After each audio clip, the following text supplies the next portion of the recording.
বট বাহিনীর প্রোপাগান্ডা সামাজিক মাধ্যমগুলোতে তো চলমান আছে এবং এইটার রোধের জন্য আমরা একটা মিটিংও করেছি ইসির সাথে। কারণ সোশ্যাল মিডিয়াতে অ্যাসল্ট করা নারীদেরকে এটা এক ধরনের অপরাধ। আসলে অধিকার আদায়ের আন্দোলনে এই চাওয়াগুলো আমাদের সব সময় ছিল। তো সেখান থেকে কেউ উদ্দেশ্যপ্রণোদিতভাবে কিছু করলে ওটা আসলে আমার মনে হয় যারা আছেন আদালতে আছেন তারা। মাদকের ব্যাপক প্রসার হয়েছে, যেটা রুল অফ ল ইন প্লেসে নাই দেখেই আমার মনে হচ্ছে, কিন্তু সেটার সাথে মানে জিরো টলারেন্স থাকছি আমরা হচ্ছে নির্বাচনী প্রচারণার কাজ চালাচ্ছি এবং গণসংযোগে আছি। মানুষের আকাঙ্ক্ষার কথা জানার জন্য সব জায়গায় যাচ্ছি এবং দলীয় যেই কমিটিগুলো তাদের সাথেও কথা বলছি, নেতৃবৃন্দ আছেন তাদের সাথে কথা বলছি সার্বিক অবস্থার জন্য জানার জন্য ভালো মতো, সেই উদ্দেশ্যে কাজ করে যাচ্ছি। আমার মনে হয় আদালত দেখবে সেটা।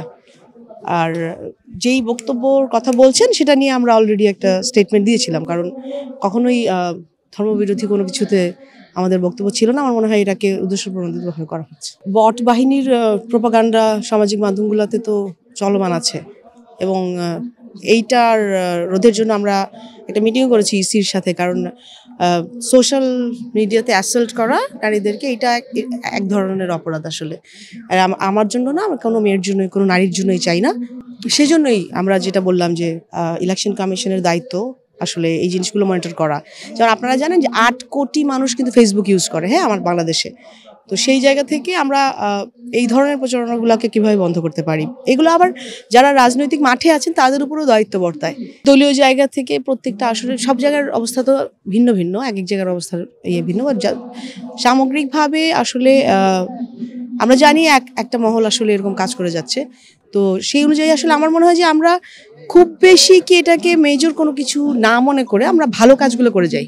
আমাদের করণীয়গুলা কি, তো করণীয়গুলো আসলে সামনে আসা উচিত। করণীয় আমাদের সমাজের জন্য, রাষ্ট্রের জন্য যে দায়িত্বগুলো সেইগুলো আমরা এগিয়ে যাচ্ছি, যেটা আমরা করে যাই। আমার এখানে আসলে আমি সেটা করে ঢাকা 14-তে, কারণ আপনি জনগণের কাছে যাচ্ছি, কাজগুলো চালিয়ে যাচ্ছি।